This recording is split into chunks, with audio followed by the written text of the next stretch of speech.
Hello everyone, welcome to Commerce Adda 24/7। My name is Aman Mehta और आज हम बात करने वाले हैं अकाउंटेंसी सब्जेक्ट की, जिसमें 4 ऐसे चैप्टर हैं जो आपको 50% मार्क्स दिला सकते हैं। बच्चे बहुत परेशान हैं, सर अब सिलेबस करने का टाइम नहीं है, पूरा सिलेबस होगा नहीं। देखो, पहली बात तो हो जाएगा, पहला जवाब तो मेरा यही है। सिलेक्टिव स्टडी करने की चॉइस मत रखो अपने पास, हमेशा कोशिश करो पूरा सिलेबस करके जाओ, आपके पास समय है। ठीक है, लेकिन फिर भी बच्चे मानते नहीं, तो मैंने कहा चलो एक वीडियो बना देते हैं आप लोगों के लिए। 4 ऐसे चैप्टर बताऊंगा जो आपको सबसे ज्यादा मार्क्स देकर के आएंगे, मतलब मोर देन 50% मार्क्स दिला सकते हैं। यानी 80 में से 40 से ज्यादा मार्क्स तो इन 4 चैप्टर से ही आते हैं। ठीक है, 12-13 चैप्टर है आपके पूरे सिलेबस में, कोई बात नहीं, ये 4 चैप्टर पहले कर लेना, मजा आ जाएगा। और साथ ही साथ में आपको इन चैप्टर के अंदर कौन कौन से टॉपिक ज्यादा पूछे जाते हैं उसके बारे में बताऊंगा। ठीक है, तो सबसे पहले आता है बेटा इशू ऑफ शेयर। ये चैप्टर बेटा बहुत ही ज्यादा बच्चों को प्रॉब्लम देता है, खासतौर पे प्रो राटा, फोर फीचर, ये कैपिटल रिजर्व के अंदर क्या अमाउंट जाएगा, ये बातें तो बेटा बुरे सपने की तरह बच्चों को आती हैं। ठीक है, कोई बात नहीं, सारी चीज़ों का सॉल्यूशन यही मिलेगा आपको, टेंशन मत लो।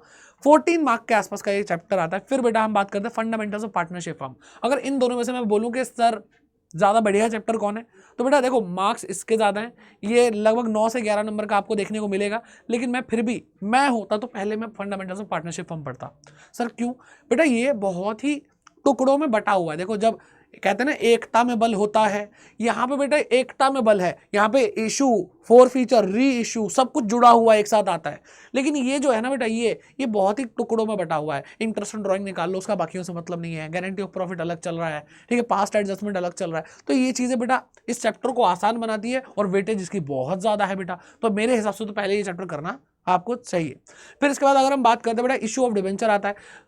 तो बेटा आपकी जो बुक 2 है कंपनी अकाउंट्स की, उसमें एक चैप्टर ये है और एक चैप्टर ये है। इन दोनों में से भी यही आसान है।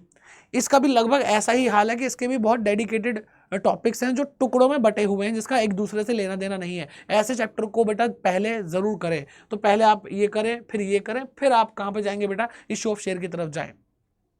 ठीक है, बाकी चाहो तो भाई एक बार में सब कुछ करते हुए चले जाओ, कोई दिक्कत नहीं है। मैं फिर भी एक डीप एनालिसिस आपको दे रहा हूं। इशू ऑफ डिवेंचर के अंदर भाई ये 10 नंबर का आता है, 10 नंबर का आता ही है, ये बात तय है। ठीक, फिर बात करते हैं बेटा लास्ट कैश फ्लो स्टेटमेंट की। ठीक है, इसका और इसका हाल एक जैसा, ये भी बहुत ज्यादा कनेक्टेड चैप्टर है। तो अगर मैं बोलूं भाई पहले क्या करो, पहले नंबर पे ये करो, दूसरे नंबर पे ये करो, तीसरे नंबर पे मैं कहूंगा ये करो, और चौथे नंबर पे लास्ट में ये करो, लेकिन पहले यही 4 चैप्टर कर लेने चाहिए। सर आप ऐसा क्यों बोल रहे हैं? सर आप ऐसा क्यों बोल रहे हैं? देखो, पहले वेटेज के बारे में मैंने बोला था, बताऊंगा। तो 14 मार्क्स की आएगा बेटा, ये 9 से 11 मार्क्स का आ जाएगा, ये बेटा 10 मार्क का आएगा, और ये 8 मार्क का आता है। ठीक है, सर आपने कैश फ्लो स्टेटमेंट को ही क्यों चुना? ठीक है बेटा, आप क्या करो, आप एडमिशन पर कर लो। ठीक है, वो भी 8 नंबर का ही लगभग आ जाता है। ठीक है, और या चाहो तो फिर रिटायरमेंट या डेथ वाला चैप्टर वो कर लो इसकी जगह पे, आपकी चॉइस है। ठीक है, तो ये बेटा यहाँ पे आपको बहुत सिंपल तरीके से समझ में आ गया। लेकिन इसमें से कौन कौन से टॉपिक पढ़े वो अगर आपको पता चल जाए तो बेटा और ज़्यादा अच्छा रहेगा। लेकिन फिर भी कुछ मिस नहीं करना है इन चैप्टर में से। इशू ऑफ शेयर में से बेटा आपको 100% फोर फीचर री इशू देखने को मिलेगा। एक डेडिकेटेड चैप्टर आएगा जिसमें कॉल्स इन एरियर भी होंगे, इशू ऑफ शेयर भी होगा, फोर फीचर भी होगा, री इशू भी होगा। ठीक है, और उसके बाद कैपिटल रिजर्व का अमाउंट भी आपसे पूछा जाएगा, एंड उसके अंदर प्रोराटा होगा। ठीक है, तो मैंने कहा ना, इसमें आप कुछ ऐसे जज नहीं कर सकते। इसकी थियरी जरूर पढ़ के जाना बेटा, इसकी थियरी बहुत जरूरी है। सबसे ज्यादा थियरी वाला चैप्टर भी यही है, एमसीक्यू में जरूर पूछी जाएगी, मैं आपको बता रहा हूँ। ठीक है, एमसीक्यू के अंदर यहाँ पे ये भी पूछा जाएगा कि भाई हम री इशू कर रहे हैं तो कितने रुपए पर री इशू कर सकते हैं, ऐसे क्वेश्चन बहुत आते हैं। ठीक, और साथ में मैंने आपको बताई दी, ये सारी चीजें हो गई। अब अगर हम इसके बारे में बात करें बेटा फंडामेंटल्स वाले चैप्टर में, तो बेटा इसमें इंटरेस्ट ऑन ड्राइंग बहुत आता है। बेटा इसकी भी थियरी सबसे ज़्यादा जरूरी थियरी में से एक है। 2 ही चैप्टर तो ज़्यादा थियरी वाले, एक तो ये और एक ये। ठीक है, तो ये थियरी पढ़ लेना।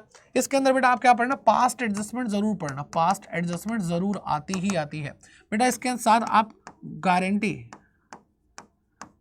ऑफ प्रॉफिट वाला टॉपिक जरूर पढ़ना, गारंटी ऑफ प्रॉफिट वाला टॉपिक जरूर जरूर जरूर पढ़ना बेटा। ठीक है, इशू ऑफ डिवेंचर में आएगा बेटा क्या, इशू ऑफ डिवेंचर में ज्यादा, बहुत ज्यादा देखा गया है, ये नहीं थोड़ा बहुत कभी कभार, बहुत ज्यादा आता है। इशू ऑफ डिवेंचर विद नहीं, issue of debenture for consideration other than cash. अब इतना बड़ा नाम है इसलिए मैंने शॉर्ट में लिखा है। क्या है बेटा ये, इशू ऑफ डिवेंचर क्या बेटा, for consideration other than cash, जिसमें हम बेटा बिजनेस खरीदते हैं, असेट भी ले ली, लाइबिलिटीज भी ले ली, और उसके बदले में डिबेंचर इशू कर दिए। ये सबसे ज्यादा पूछा जाता है। ठीक है, तो ये ऐसे क्वेश्चन, ये टॉपिक जरूर करके जाना। इसके बाद बेटा क्या, issue of debenture with redemption point of view, POV, ठीक है, ये जरूर करके जाना बेटा। इसके अलावा क्या आता है बेटा, राइट ऑफ करने को आता है बेटा। क्या राइट ऑफ करने को आता है, जो डिस्काउंट या फिर जो लॉस इशू ऑफ डिवेंचर के टाइम पे हुआ वो आता है बेटा, आता है, प्रीवियस ईयर में बहुत बार पूछा गया। बात करते हैं कैश फ्लो स्टेटमेंट की बेटा, इसमें कुछ भी कहना सही नहीं होगा। इसमें या तो आपसे ऑपरेटिंग एक्टिविटी पूछ लेगा या फिर आपसे बेटा financing activity plus investing activity एक साथ पूछ लेगा। ठीक है, ऑपरेटिंग एक्टिविटी अकेली बहुत हैवी होती है इसलिए इसको अलग से पूछा जाएगा। अगर ये नहीं पूछा गया तो बेटा फिर ये आएगा। ठीक है, इसके अंदर एक खास चीज़ और है, यहाँ पे आपको पता होना चाहिए कि ये जो ट्रांजैक्शन आपको दे रखी है ये फाइनेंसिंग एक्टिविटी है, ऑपरेटिंग एक्टिविटी है, तो आपको वो आइडेंटिफाई करना आना चाहिए। थियरी क्वेश्चन इससे भी आ जाता है। ठीक है, बाकी मैंने आपको पूरे सिलेबस का बता रखा है, पूरे सिलेबस का एक एक चैप्टर का चुन चुन के बताया है कि किस चैप्टर में से क्या क्या टॉपिक्स आ सकते हैं। ठीक है, उसके लिए आपको एक वीडियो देखनी पड़ेगी। आप बेटा कॉमर्स अड्डा 24/7 सब्सक्राइब करो पहले तो, फिर उसके बाद आपको यहाँ पे लेटेस्ट जो वीडियो दिख रही है अकाउंट्स के सबसे इंपॉर्टेंट टॉपिक्स, वो बेटा यहाँ पे आप देख लेना। पूरे सिलेबस का एकदम बेटा निचोड़ दिया है बेटा, एक एक चीज़ छान छान के बताइए अच्छे से।